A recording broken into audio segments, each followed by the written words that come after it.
यीशु में आप सबकी सलामती हो। हालेलुया। आप सब बहुत अच्छे लग रहे हो। आज लग रहा है सही वाली तैयारी। आप सब कैसे हैं? सब कैसे हैं? आवाज नहीं आ रही।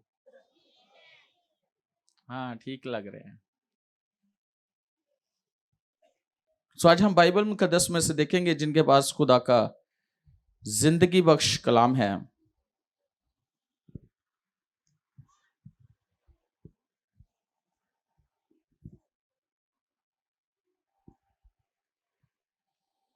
खुदा के कलाम में से हम देखेंगे पहला कुरिन्थियों उसका 6 बाब।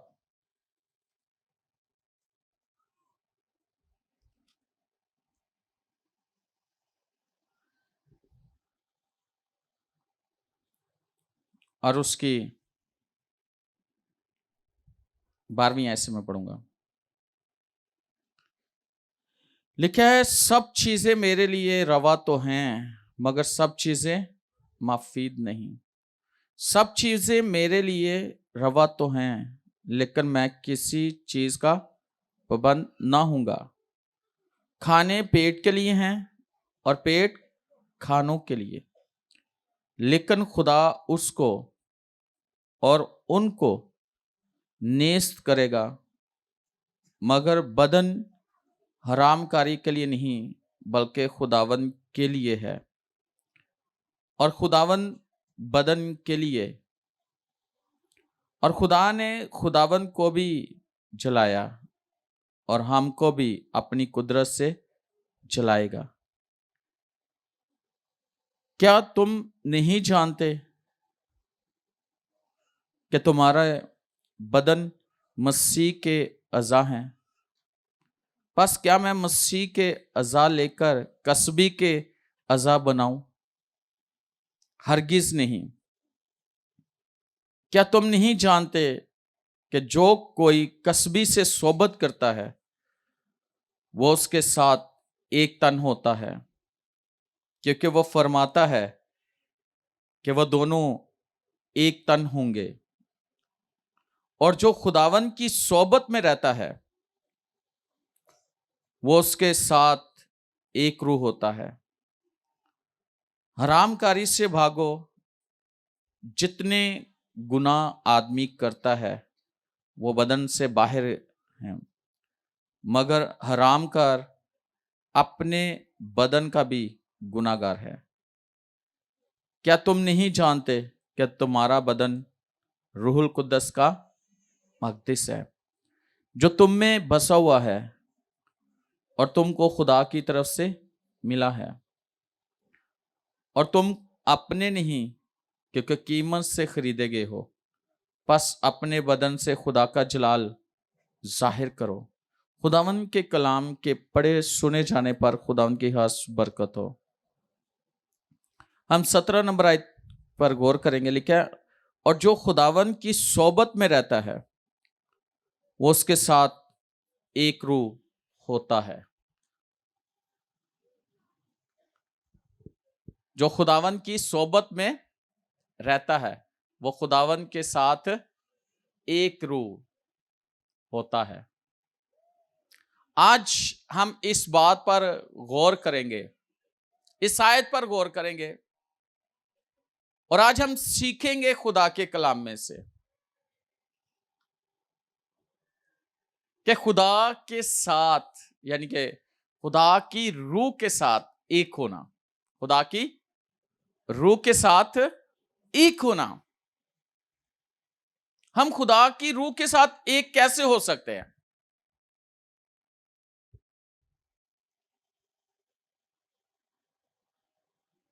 खुदा की रूह और मैं एक। और ये बाइबल हमें बताती है कि जो खुदावन की सोबत में रहता है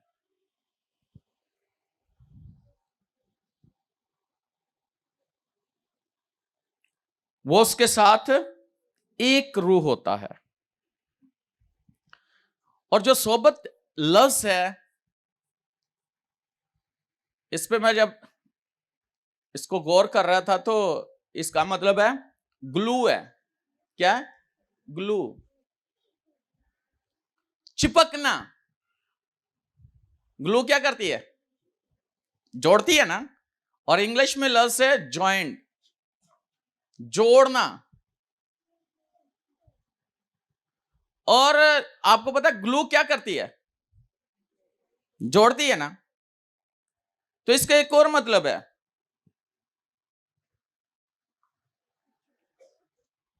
आपस में चिपकना। और एक और है जुड़ना या मजबूती से एक साथ बंधना। मजबूती के साथ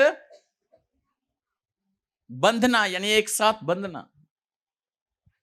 और इसका एक और मतलब है किसी के नफ्स में शामिल होना। किसी के नफ्स में शामिल होना।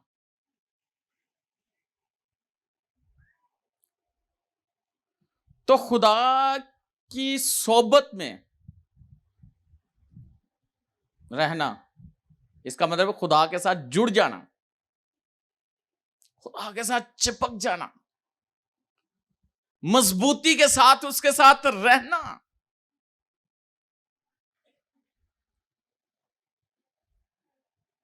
तो आपको पता है कि जब किसी चीज को जोड़ दिया जाता है, सही वाली ग्लू होए, हाँ, तो उसको कोई खाड़ सकता है?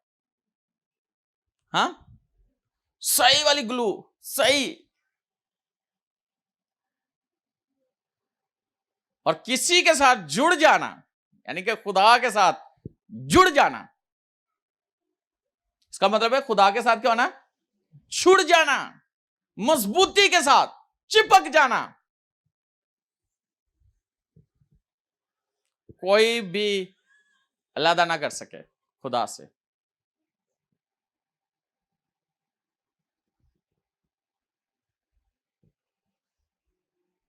कोई भी नहीं। और वो क्या होता है? खुदा के साथ, खुदा की रूह के साथ एक होता है। यानी वो शख्स और खुदा क्या हो जाता, वो शख्स और खुदा की रूह एक। जैसे कि बाइबल मुकद्दस में लिखा है कि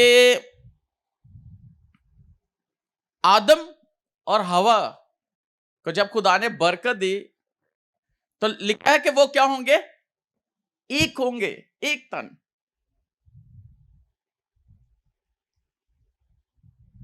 कोई उन्हें लादा नहीं कर सकेगा, कोई भी नहीं। और अगर देखा जाए तो यह भी लिखा है जिसको खुदा ने जोड़ा उसे इंसान जुदा, लिखा ना, जिसे खुदा ने जोड़ा है उसे इंसान जुदा ना करे, क्योंकि खुदा ने उन्हें जोड़ा है। और जिनको खुदा ने जोड़ा है उनको अलहदा कौन करता है? कोशिश कौन करता है? इंसान।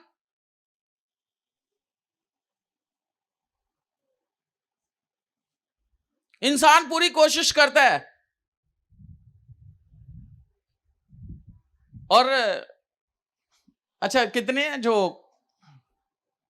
मैं ये जरूर पूछूंगा इसको आगे लेके जाने से पहले, कितने हैं जो जोड़े जोड़े आए हैं? हाथ दिखाएं। वाह, वाह, किधर है?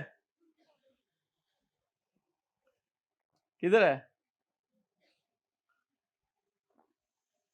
किथे? नजर आ रहे? किधर है?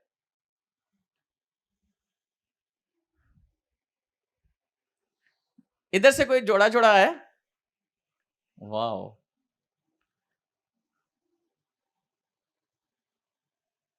बाइबल कहते जिससे खुदा ने जोड़ा से इंसान जुदा ना करे। कोई इंसान जुदा नहीं कर सकता जिससे खुदा जोड़ता है।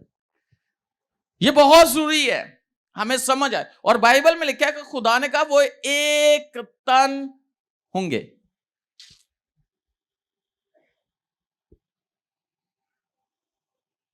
और पलूस इसकी गहराई में वो बात करता है, क्रंथस की कलीसिया को खत लिखते हुए इसको बड़े वजाहत के साथ करता है हरामकारी के बारे में। किसके बारे में? हरामकारी।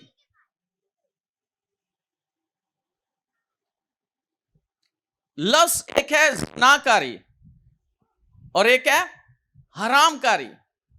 ज़िनाकारी क्या है?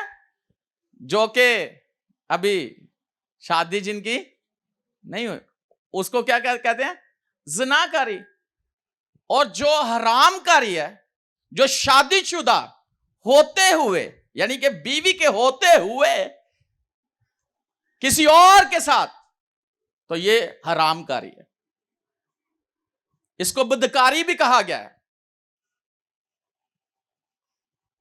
खुदा का कलाम हमें कहता है, अगर हम देखें, लिखा है ना इसके ऊपर वाले हिस्से में,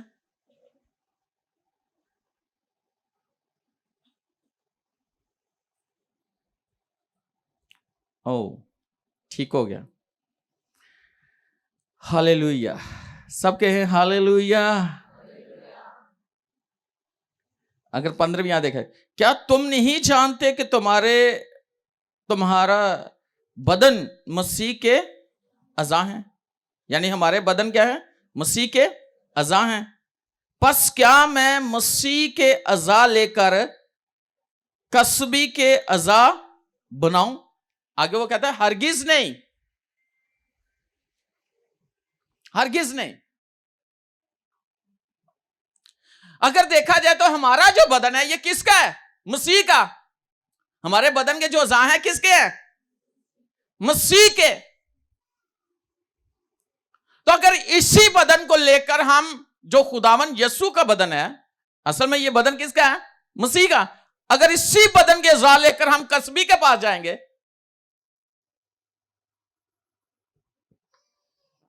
ये बदन लेकर कसबी के पास बंदा चला जाए, तो असल में किसके अज़ा लेके जा रहे हैं?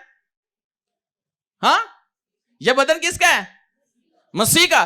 तो मसीह के बदन को हम कहां पे लेके जा रहे हैं? कसबी के पास। और कसबी के पास क्या करने जा रहे हैं? हरामकारी, बदकारी।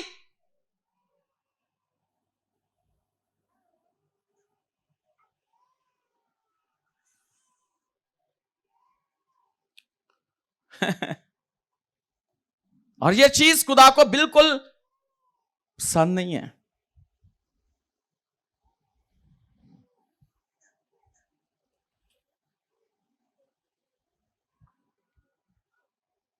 पौलुस कहता है कि हरगिज नहीं। क्या तुम नहीं जानते कि जो कोई कसबी से सोबत करता है वो उसके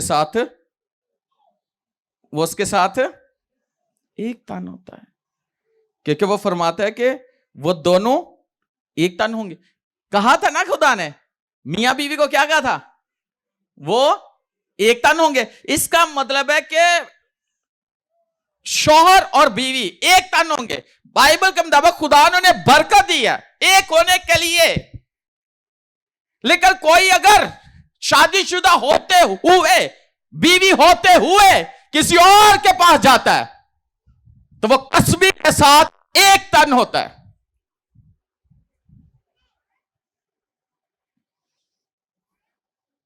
वो एक तन होता है। और उसे क्या कहा गया है? हरामकारी।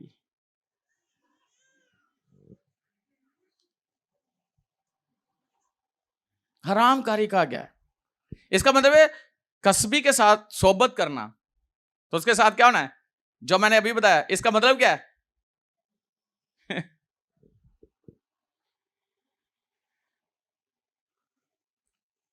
बाइबल इजाजत नहीं देती,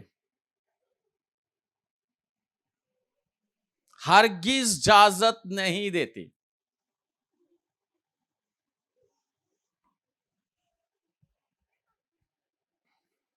और किसी को, कईयों को समझ है लेकिन फिर भी ना समझ। आप इंसान, उस वक्त वो जो कलीसिया थी वहां पे ये सब कुछ हो रहा था, वहां सब कुछ हो रहा था। और पौलुस को ये बात समझ आ गई, और वो नहीं चाहता था कि खुदा की कलीसिया के अंदर इस तरह के मामला हों।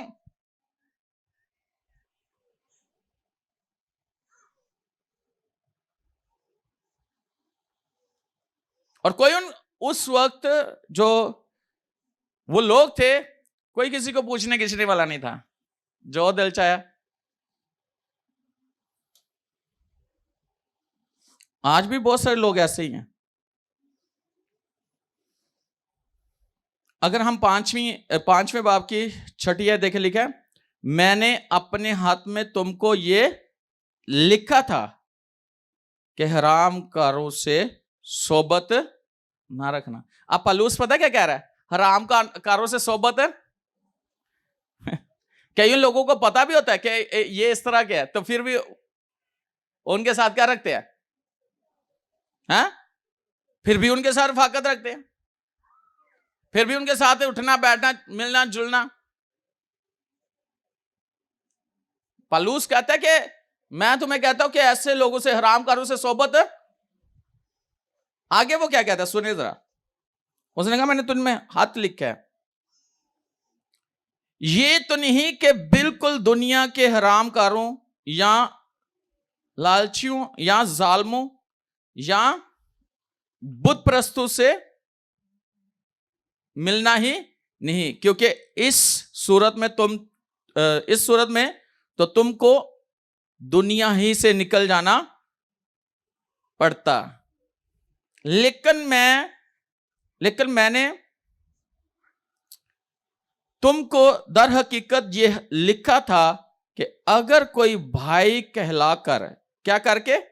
भाई कहलाकर हराम का या लालची या बुतप्रस्त या गाली देने वाला या शराबी या जालिम हो तो उससे सोबत ना रखना, बल्कि ऐसों के साथ खाना तक ना खाना।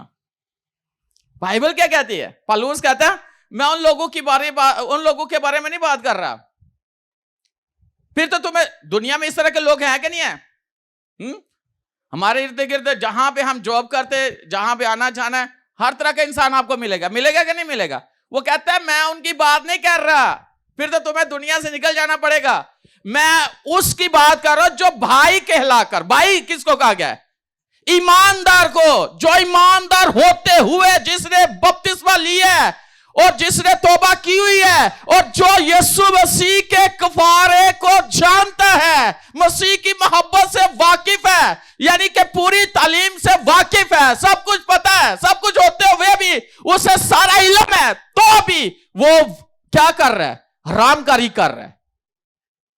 कहते हैं उसके साथ खाना तक ना खाना।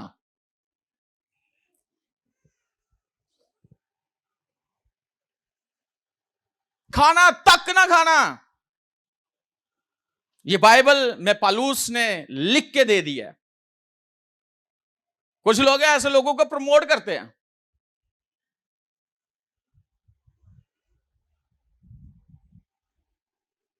यानी कि जिसको समझ है, सारी बातों की समझ है, सब कुछ जानते हुए भी अनजान बना हुआ।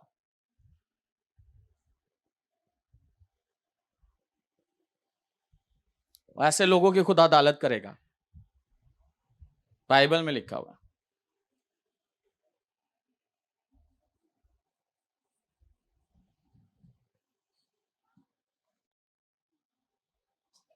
मैं फिर से पढ़ूंगा इस आयत को, 11वीं। लेकिन मैंने तुमको दर हकीकत ये लिखा था कि अगर कोई भाई कहलाकर हरामकार या लालची या बुतप्रस्त या गाली देने वाला या शराबी या जालिम हो तो उससे सोबत ना रखो, बल्कि ऐसों के साथ खाना तक ना खाना।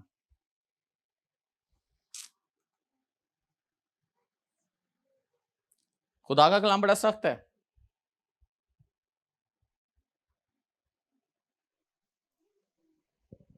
बहुत सख्त है।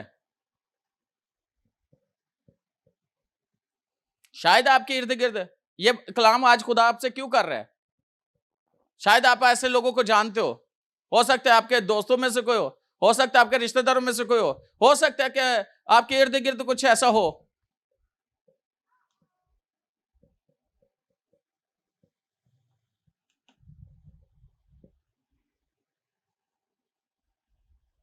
इस तरह के लोग आपको मिलेंगे।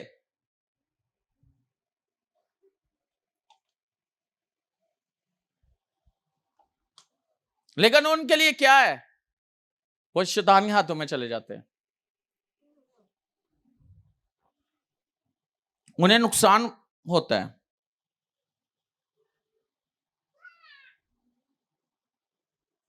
मैं 5वीं आयत पढ़ूंगा, 5वें बाब की 5वीं आयत।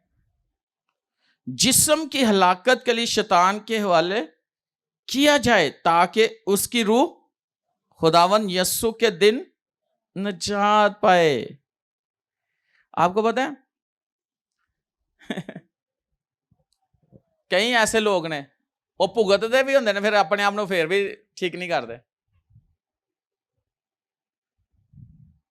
वो ठीक नहीं करते अपने आप को, वो अपनी जिंदगियों को ठीक नहीं करते, शैतान के हवाले, शैतान उनको ले लेता है और खुदा दे देता है। और मैं बाइबल में से आपको बताने लगा हूं, एक जगह पर पतरस से और उसके साथियों से ऐसी बात हुई तो यीशु ने क्या कहा, ए पतरस, शैतान ने तुझे मुझसे मांग लिया ताकि तुझे वो गेहूं की तरह पटके। क्यों? उनके अंदर ये चीज आ गई थी, वो कहते कि हम में बड़ा कौन है। और याद रखना कि ऐसे लोग भी जो कलाम के बिल्कुल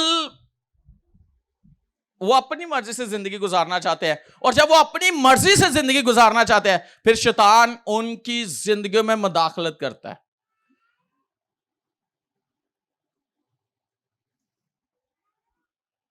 मौका देते हैं, खुद मौका देते हैं।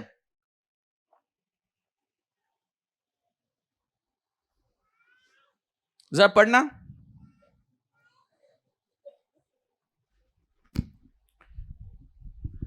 पहला तीमुथियुस उसका पहला बाब 20वीं है।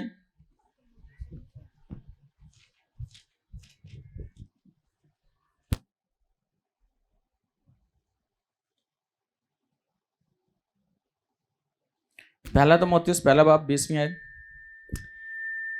उन्हीं में से हिमनस और सिकंदर हैं जिन्हें मैंने शैतान के हवाला किया ताकि कुफर से बाज रहना सीखें। उन्होंने क्या किया था? उन्होंने, याद रखना, ईमानदार जो लोग होते हैं ना, जो खुदा के साथ चलने, जो खुदावन की हुजूरी में रहने वाले, पालूस कहते हैं मैंने उनको क्या किया है, शैतान के हवाले कर दिया।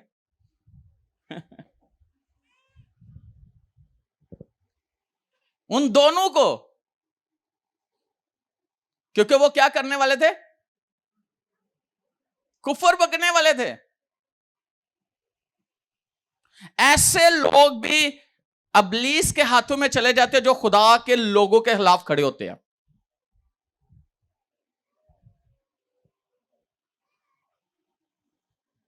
जो खुदा के लोगों के खिलाफ खड़े होते हैं वो अबलीस के हाथों में चले जाते हैं। और फिर अबलीस तो फिर अपनी मर्जी ना, फिर वो फिर पूरी कसर काटता है।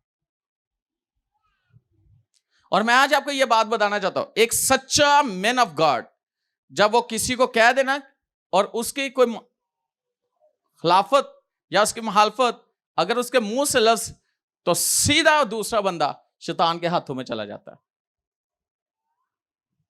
और अभी मैं आपको बताने लगा हूं कि एक जगह पे अभी एस्टर ने बोला था कि अबलीस को मौका ना दो। आज बहुत सारे लोग अब इसी तरह पिस रहे हैं, अपनी हरकतें छोड़ते नहीं है लेकिन जब आप अपने लीडर का कहना नहीं ना मानोगे तो मौका किसको मिलेगा? हाँ, इब्लीस को। जिसके अंडर खुदा ने आपको रखा है, अगर आप उसका कहना नहीं मानोगे तो आप शैतान के हाथों में चले जाओगे।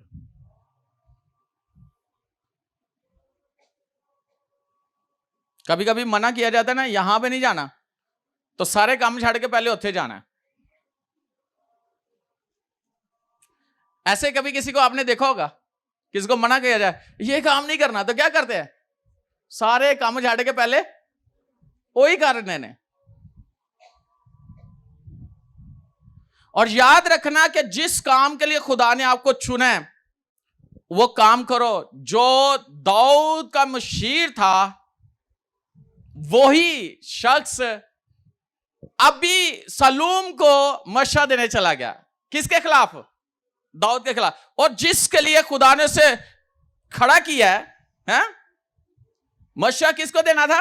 किसको देता था? वो दाऊद को। और दाऊद के लिए उसको खुदा ने खड़ा किया था। लेकिन वो शख्स उसके बेटे के पास जाकर दाऊद के खिलाफ उसको मारने लगा, प्लानिंग करने लगा कि अपने बाप के गले पड़ जाना, अपने बाप को मार देना, अपने बाप के खिलाफ खड़े हो जा, मैं तुझे बताता तू कैसे दाऊद को मार लेगा।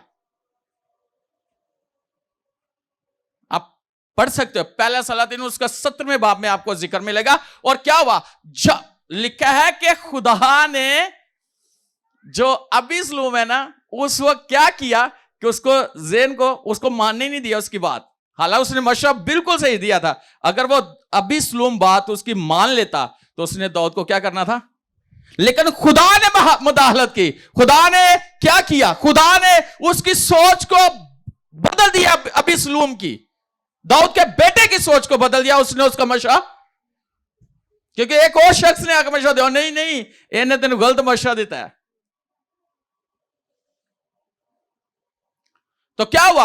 आगे जाके देखो कि उन्हें अपने उन पता लगा ना दाऊद ने गल नहीं अबीसलूम ने उसकी मशवरा जो है ना नहीं कबूल की। घर गया, सारा बंदोबस्त करके घर दा फांसी लेके मर गया। वही उसके लिए फंदा बन गया था। जहां पे खुदा ने आपको खड़ा किया और जिस काम के लिए खड़ा किया, आप वो काम करो, आपके लिए ब्लेसिंग है।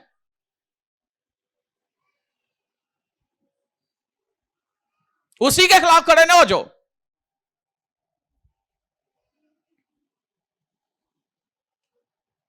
फंस जाओगे और ऐसे फंसोगे कि निकलना मुश्किल हो जाएगा।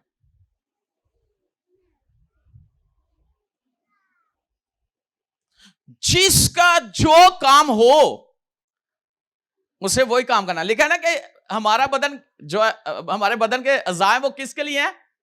मसीह के लिए। तो लिखा है ना कि ताकि मसीह का बदन तरक्की करे, ऐसे ही है ना। जब इस बदन से इस बदन को मसीह के लिए और मसीह के कामों के लिए इस्तेमाल करेंगे तो मसीह का बदन क्या करेगा? तरक्की करेगा। ऐसा नहीं है कि ये बदन जो मसीह के, हमारे बदन के जो अज़ाए, ये मसीह का बदन है, मसीह के अज़ाए, और मसीह के अज़ा कुछ और गलत काम कर रहे हैं, हरामकारी कर रहे हैं, नशा कर रहे हैं, लालची हैं, बुत परस्त के नीचे चले गए हैं। नुकसान उठाओगे।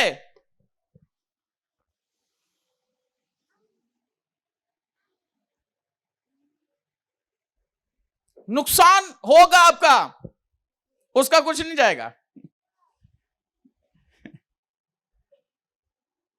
आज लोग बहुत सारे इसी तरह फंसे हुए हैं।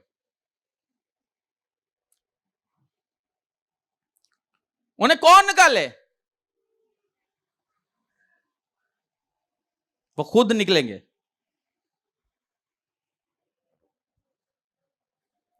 अपनी जिंदगियों को खुदावन के लिए और खुदा के जलाल के लिए इस्तेमाल करो।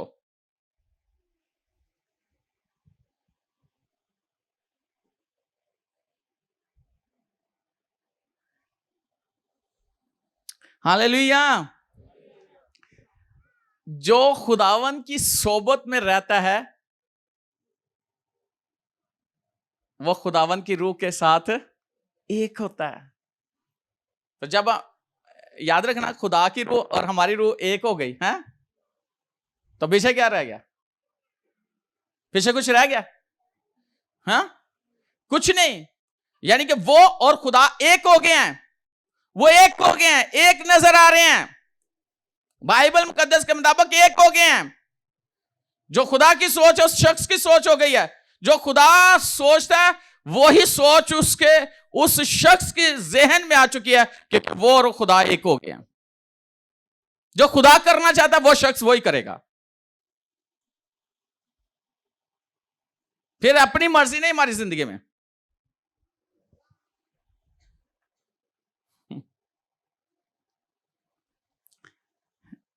अक्सर मैं ये बात जरूर करूंगा, उसके बाद आगे चलूंगा। अपनी बीवी संभाली नहीं जाती तो दूसरे के पीछे लगे फिरते हैं।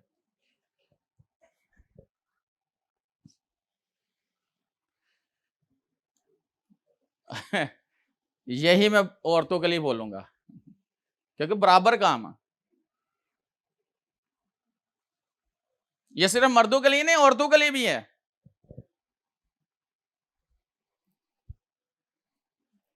दोनों के लिए, क्योंकि दोनों के लिए खुदा कलाम कर रहा है।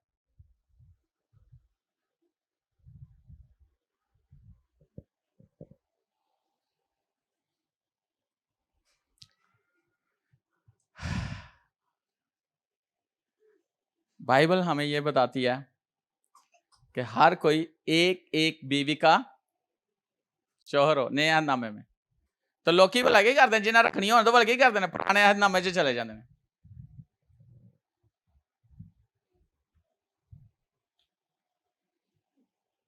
ज्यादा रखनी हो तो कितने चले जाते हैं? लेकिन पुराने अहदनामे में लिखा है, क्या खुदा के पास और रवाना थी कि एक ही क्यों तुझे दी, ताकि खुदा तर्स नस्ल पैदा हो।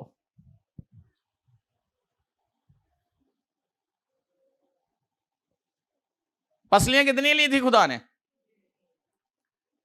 अगर तुसी जो शोहर मैं उनसे बात कर रहा हूं, अगर तुसी अपनी पसलियां सीधा कर लो ना तो क्या ही बात है। मेडिकल लाइन में क्यों दी? मेडिकल लाइन से देखे जाए तो पसली की होंगी टेढ़ी, ते जे तुसी सीधी कर गए अपनी पसली नू तो मैं तुहानू इत्थे इत्थे बुला के ट्रॉफी दियांगा। ओ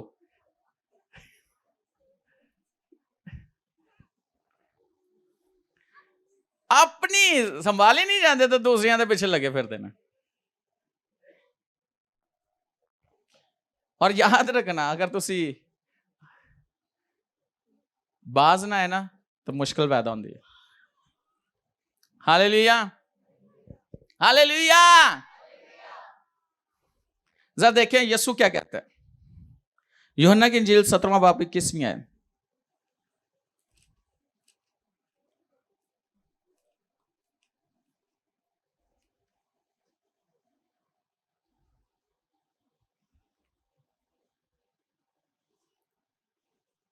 क्या लिखा?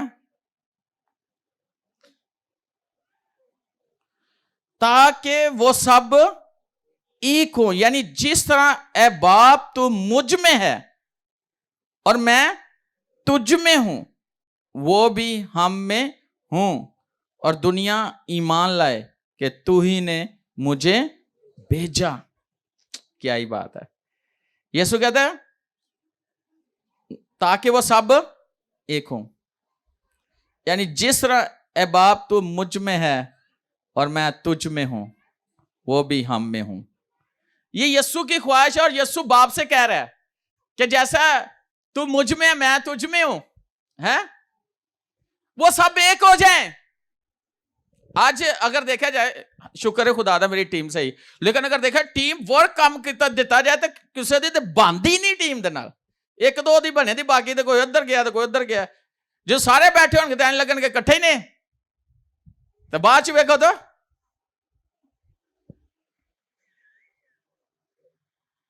ऐसे होता है कि नहीं? घर च वेख लो, तुसी अपने घर च जेड़े तुसी 6-7 रखे ने बच्चे, किसी दे 2 ही नहीं मानते, किसी दे 12-12 रखे ने, लेकिन ये खुदा दा शुक्र है। वो ही देख लो, अपने बच्चे ही देख लो, मां बाप की कोशिश होती है सारे मिल के रहना है ना, सुलह सलाम दे नाल। ते बाप ने अगर वड्डे ਨੂੰ कुल्फी लै दी तो छोटा जड़ा ना ਉਹਦੇ नक पता नहीं किथे गया होएगा। ऐसा होता है कि नहीं? लेकिन यीशु कहता है कि मैं चाहता हूं कि ये सब एक हो। अगर टीम और टीम वर्क जबरदस्त हो तो क्या ही बात है। अगर आप देखो, हम कहते हैं ना बाप बेटा और ये तीनों क्या है तीन, बाप बेटा और रूल कुदस, ऐसे ही ना। लेकिन अगर देखा जाए तो तीनों एक है और तीनों की सोच एक, काम एक, तरीकाकार एक, बात का अंदाज एक, हर चीज कैसी जबरदस्त उनकी अंडरस्टैंडिंग है आपस में, वो तीनों एक हैं। और अगर देखा जाए तो हम एक बदन के अंदर कितने बदन, जान और फिर ही एक इंसान बनता है ना, ऐसे ही ना। जान बदन और तीनों क्या है, एक है।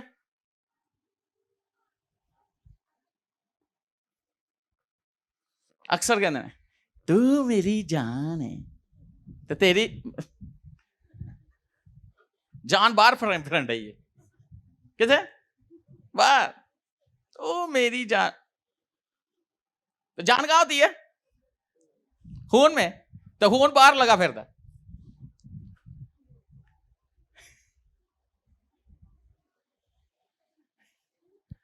अक्सर कहते हैं ना सुनिएगा, की कहते हैं ना कि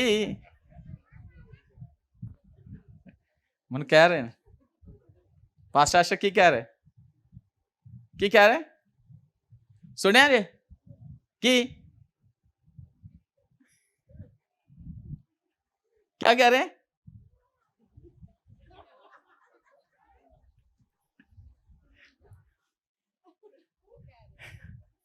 क्या कह रहे, हाँ क्या कह रहे, सारे कही जा रहे, क्या कह रहे,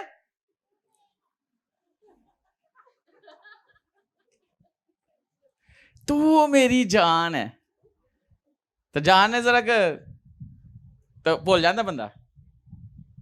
अच्छा कई बारी जान वाला किन्नी तक रहिंदी है, जिन्ना दिन निकाह नहीं हुंदा, निकाह साइन हो गया, जान किथे ते जानू किथे ते जान किथे।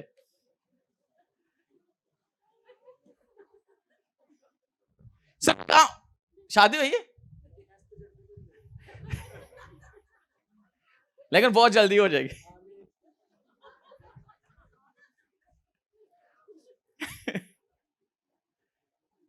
चूहे निकाह होया है, तू मेरे तू पता नहीं किथे मैनू वेंदा सा, जान ही नहीं सी छाड़दा। इस तरह की बातें होना शुरू हो जाती हैं। लेकिन उससे पहले क्या कुछ यहां पे मैं जो बात करने वाला हूं वो ये है कि यीशु ने कहा कि वो सब जिस तरह बाप और एक हैं, ताकि दुनिया देखे और वो ईमान ले आए कि तू ही ने मुझे भेजा।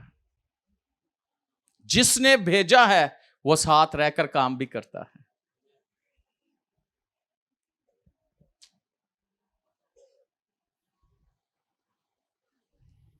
जरा देखें रोमियो उसका 8वां बाप नामी आए, जरा पढ़ें क्या लिखा है। लेकिन तुम जिस्मानी नहीं बल्कि रूहानी हो, बशर्ते खुदा का रूह तुम में बसा हुआ है, मगर जिसमें मसीह का रूह नहीं वो उसका नहीं। अच्छा लिखा है, लेकिन तुम जिस्मानी नहीं बल्कि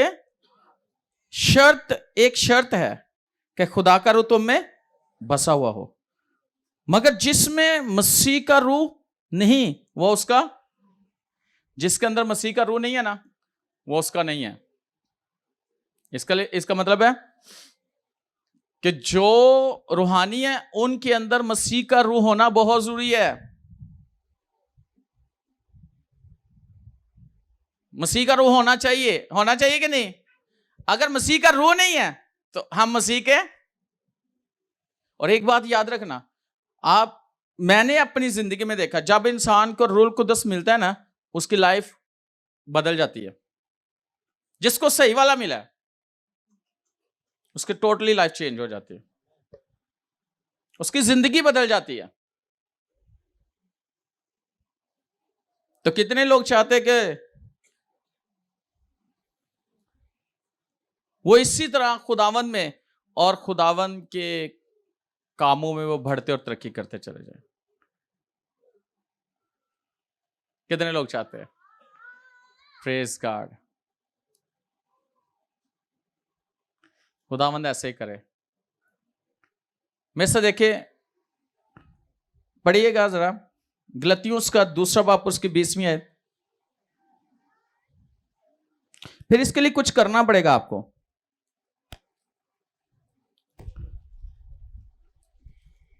मैं मसीह के साथ मसलूब हुआ हूँ और अब मैं जिंदा ना रहा बल्कि मसीह मुझ में जिंदा है। और मैं जो अब जिस्म में जिंदगी गुजारता हूँ तो खुदा के बेटे पर ईमान लाने से गुजारता हूँ, जिसने मुझसे मोहब्बत रखी और अपने आप को मेरे लिए मौत के हवाला कर दिया। आमीन। पौलुस क्या कहता है? मैं मसीह के साथ मसलूब हुआ हूं और अब मैं जिंदा ना रहा बल्कि मसीह मुझ में जिंदा है। वो कहता है मैं जिंदा ना रहा बल्कि मसीह मुझ में। कितने लोग हैं जो यीशु को कबूल करते हैं तो फिर वो नहीं रहते, फिर यीशु ही रहता है उनकी जिंदगी में? कितने हैं? पहले अपने आप को मारना पड़ता है। पहला इंसान क्या होता है? मर जाता है। जैसे मसीह मसलूब हुआ, वो शख्स भी मसलूब हो जाता है उसके साथ। और जैसे यीशु मुर्दों में से जी उठा, वो भी शख्स क्या होता है? जिंदा हो जाता है मसीह में, और मसीह उसके अंदर जिंदा होता है। मसीह जिंदा है तो फिर हमारे अंदर मसीह नजर आना चाहिए। मसीह का रूह हमारे अंदर नजर आना चाहिए। मसीह के काम हमारे अंदर नजर आना चाहिए हमारी जिंदगियों में। और यह सिर्फ एक दिन, एक हफ्ते, एक महीने, एक साल की बात नहीं। जब तक आप रोए जमीन पर हो तब तक आप मसीह के हो। कब तक? कब तक? तो जब मसीह आप में जिंदा हो गया फिर उसके काम जाहिर होना शुरू हो जाएंगे।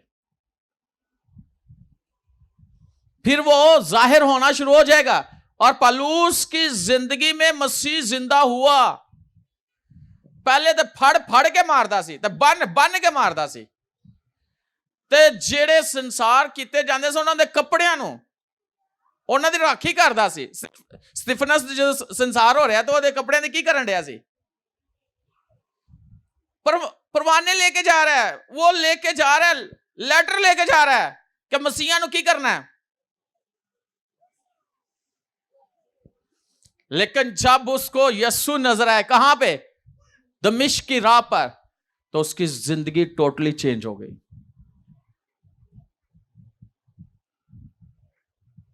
कितनी दफा उसे संसार किया गया, कितने बैंत उसने खाए हैं, कितनी दफा वो तूफानों में घिरा है। और याद रखना, मसीह जब आप में जिंदा होता है, उसके बाजू पर सांप ने काटा था। और क्योंकि साउल तो मर गया होया सी, ਉਹਦੇ अंदर कौन जिंदा सी? यीशु मसीह जिंदा सी। जब मसीह जिंदा है तो फिर उसके बदन के अंदर जहर चला गया, सांप ने काट लिया। ओ भाई, अगर पहला साउल होता तो उन्हें फुड़क जाना सी, लेकिन पहला साउल मर चुका था, उसके अंदर मसीह जिंदा था। और उस मसीह ने उस जहर को उसके बदन पर असर नहीं करने दिया। वो जहर उसे मार नहीं सका क्योंकि वो पहले मसलूब हो चुका था। फिर वही पौलुस, उसके लोग जिस्म को रुमाल पटके छुआ कर लेकर जाते हैं, और जब बदरू गिरफ्तों पर रखते हैं तो क्या होता है? बदरूहें चीखें मार रही होती हैं। पौलुस तो नहीं ना गया, पौलुस नहीं ना गया, क्योंकि उसके अंदर मसीह जिंदा है। और उसके अंदर होली रूह कुद्दस है। और अगर देखा जाए तो सबसे ज्यादा मुनादी जिसने किया है वो पलूस है, 14 खतूत, और कितनी कलीसियाएं कायम उसने की है। कैसी कैसी हालत में वो रहा है, क्योंकि उसके अंदर यीशु जिंदा हो चुका था। और यीशु जिंदा उसकी जिंदगी में जिंदा था, तो वो नजर आता था, वो काम करता था, उसके वसीला से बात करता था। आज जो हमारी जिंदगी में जब यीशु जिंदा है तो फिर हमारा गुस्सा खत्म, यीशु जिंदा है, लालच खत्म, हमारे अंदर यीशु जिंदा है, हरामकारी सब कुछ खत्म, बुत परस्ती खत्म, गुनाह काम खत्म, क्योंकि यीशु ने गुनाह के डंक को तो खत्म किया था।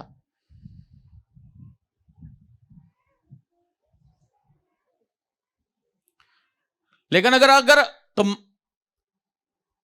अगर वो एलिमेंट है दुनियावी, तो इसका मतलब फिर आप मरे नहीं हो, यीशु नहीं आप में जिंदा हुआ, फिर आप ही हो,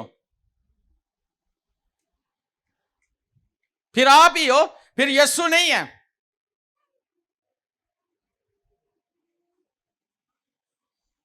पतरस के अंदर यीशु जिंदा हुआ था कि नहीं? हाँ, तो क्या हुआ? उसके साए से लोग हील होते थे। कोट खाए भी जा रहा है, लेकिन यीशु दा नाम ले रहा है कि यीशु दा नाम लें तो कोई नहीं रोक सकता। हालेलुया। याद रखना, आपको जब यीशु आप में जिंदा हो जाएगा ना, तो फिर आप दुनिया की किसी चीज की परवाह नहीं करोगे। फिर आप जहां भी मौका मिलेगा आप गवाही दोगे, और ऐसी जबरदस्त गवाही दोगे कि लोग बदल जाएंगे, उनकी जिंदगियां बदल जाएंगे, उनके हालात बदल जाएंगे, उनके रवैये बदल जाएंगे, वो आपको देख के बदल जाएंगे, क्योंकि आपके अंदर यीशु नजर आना शुरू हो जाता है। आपके बदन मसीह के अज़ा है, आपके बदन यीशु के हैं। फिर यीशु इस बदन को इस्तेमाल करेगा।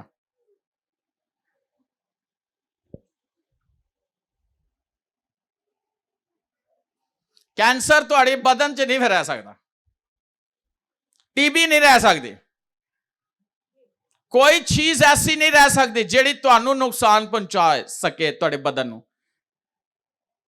नहीं, अगर आएगी भी तो जिस तरह आई हो उसी तरह वापस चली जाएगी। याद रखना,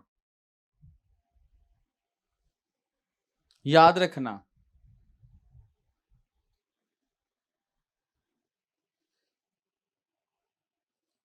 जो खुदा के साथ, खुदा की सोबत में रहते हैं, हाँ, वो खुदा की रूह के साथ है। और जब खुदा की रूह और आप एक हो जाते हो, तो इसका मतलब है वो आप में रहकर काम करना शुरू कर देता है।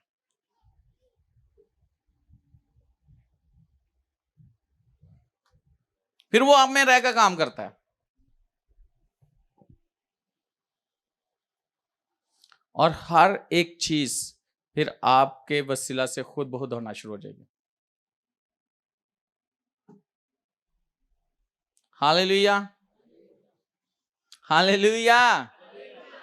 कितने लोग इस बात को समझ गए? अच्छा, याद रखना, यीशु जुआ नहीं जो खेड़ता, तो ना वो शराब पींदा है, और ना वो झूठ बोलता है, ना उसे किसी चीज का लालच है।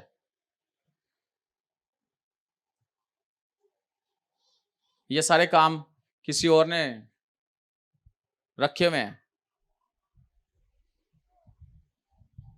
लेकिन अगर ऐसे लोग यीशु को मिल जाएं और उन लोगों के पास यीशु आ जाए और वो यीशु को कबूल करे, तो यीशु उनको बदल के रख देता है, उनकी जिंदगी को बदल देता है। फिर वो दोबारा, मैं आज आपको ये बात बताना चाहता हूं कि जब मैं मसीह में नहीं था तो मेरी लाइफ अजीब सी थी। एक दिन मैंने सवाल किया, मैंने कहा खुदावंदा, काश के मैं वो काम ना करता। तो खुदावन ने कहा कि जो तूने किया है उसकी लज्जत कैसी थी? तो मैंने बताया। तो खुदावन ने कहा जब तू मेरे साथ आया तो मेरे लज्जत कैसी है? मैंने कहा उसमें और तेरे में बड़ा फर्क है। और ज़बूर 34 में लिखा है मुझे चख कर देख। और जो उसका मजा चख लेते हैं ना, उन्हें कोई और चीज टेस्टी नहीं लगती। कोई भी दुनिया की चीज टेस्टी नहीं लगती,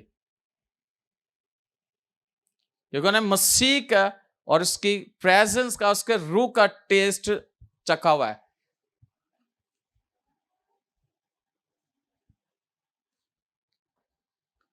तो खुदावन ने कहा कि तुझे इन दोनों में फर्क है? मैंने कहा हाँ जी फर्क। कहते कौन सा अच्छा? मैं कहा खुदावन तेरा टेस्ट बहुत जबरदस्त है।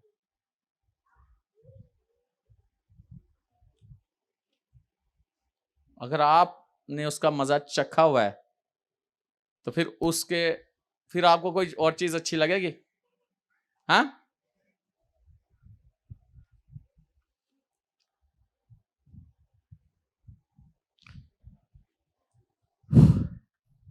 कई ऐसे लोग हैं जिनको अपनी माँ के हाथ का खाना बहुत टेस्टी लगता है, और भाਵੇਂ कोई भी माँ पका ले फिर उन्होंने अच्छा नहीं लगता। क्या लगता है? और जिन्होंने अपनी बीवी के खाने का टेस्ट अच्छा लगा है ना, और किसी दुनिया के किसी खाने नु और टेस्ट नहीं मिलता। भाਵੇਂ जिन्ने मर्जी लोग बना लें, लेकिन उनको वो टेस्ट किसी और से नहीं मिलता।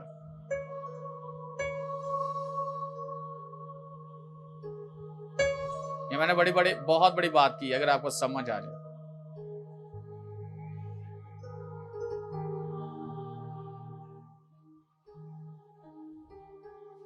खुदा चाहता है कि हम और खुदा एक हो जाए,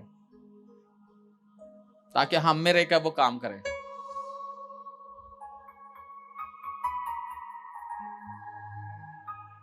आज जरूरत है कि अगर कितने भी गलती हुई है तो माफी मांग लो। इब्रानियों में के खात में लिखा है कि खुदा ऐसे लोगों के क्या करेगा? हरामकारों के और जानियों को क्या करेगा? अदालत करेगा। इससे पहले कि वो अदालत करे, आज खुदा से माफी मांगो।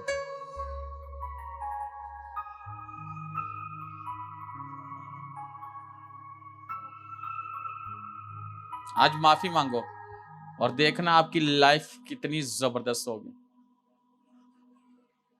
आप आपकी बातों में, आपकी दुआ में, आपकी हर चीज, आपकी वर्शिप में, आपके हर चीज में एक ऐसा टेस्ट होगा कि लोग दिल करेगा कि सुनते ही रहे और सुनते ही चले जाए।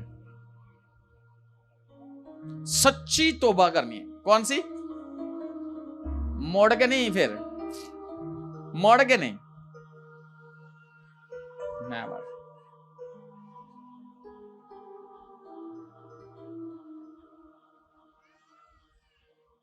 मैंने बड़े जाहिर सी बात, लोगों के घरों में विजिट करता हूं, और हर एक घर के अंदर खाना बड़ा अच्छा तैयार किया जाता है। थैंक्स गिविंग होती है, बड़ा कुछ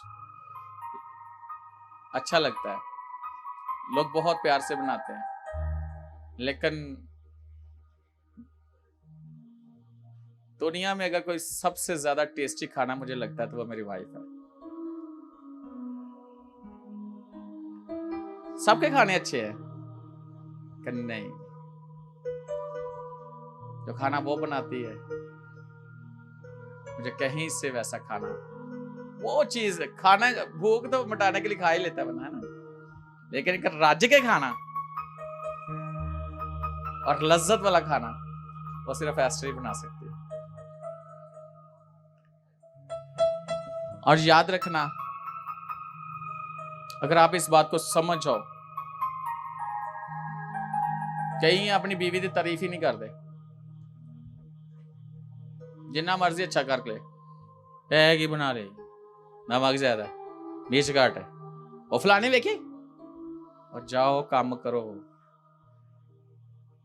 बहुत गलत काम करते हो आप।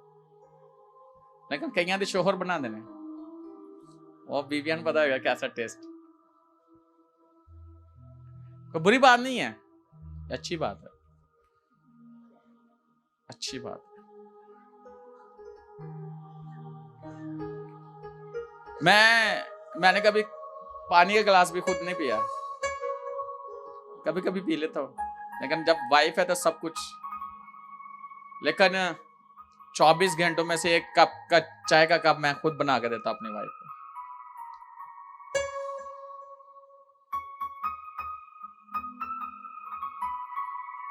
तो कैसा लगता है? वो मजेदार होता है, और मैं खुद बना के देता हूं। मैं रात चाहे 2 बजे आऊं, 12 बजे आऊं विजिट से, मैं किसी और शहर से आऊं, मेरी बीवी ने मुझे कहा है ना कि, या मेरे बच्चे ने कहा है ना कि मुझे बाहर जाना है, तो मैंने लेके जाना है। कुछ भी हो मैंने लेके जाना। और मैं सामने कह रहा हूं, ऐसे ही आवाज नहीं आई। क्यों जशवा?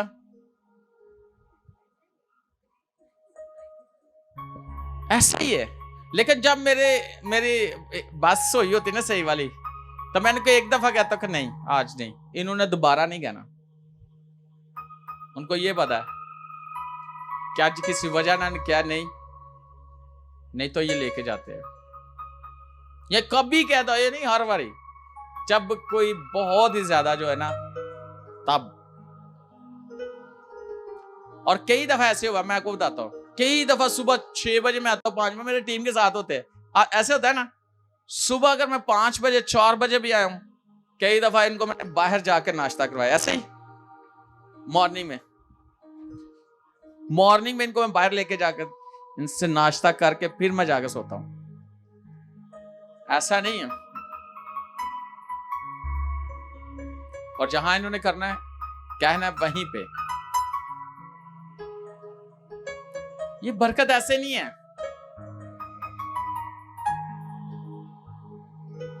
ऐसे नहीं है। हालेलुया। और जब आप एक हो जाओगे, आपके अंदर खुदा होगा, फिर जो चाहोगे वो होगा, जो चाहोगे होगा। फिर दुनिया की कोई ताकत आपको हिला नहीं सकेगी। कोई ऐसी ताकत नहीं जो आपकी लाइफ को, आपकी बरकत को हिला सके।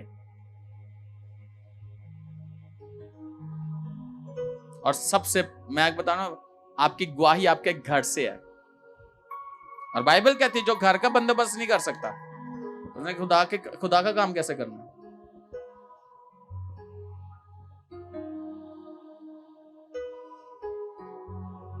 हालेलुया।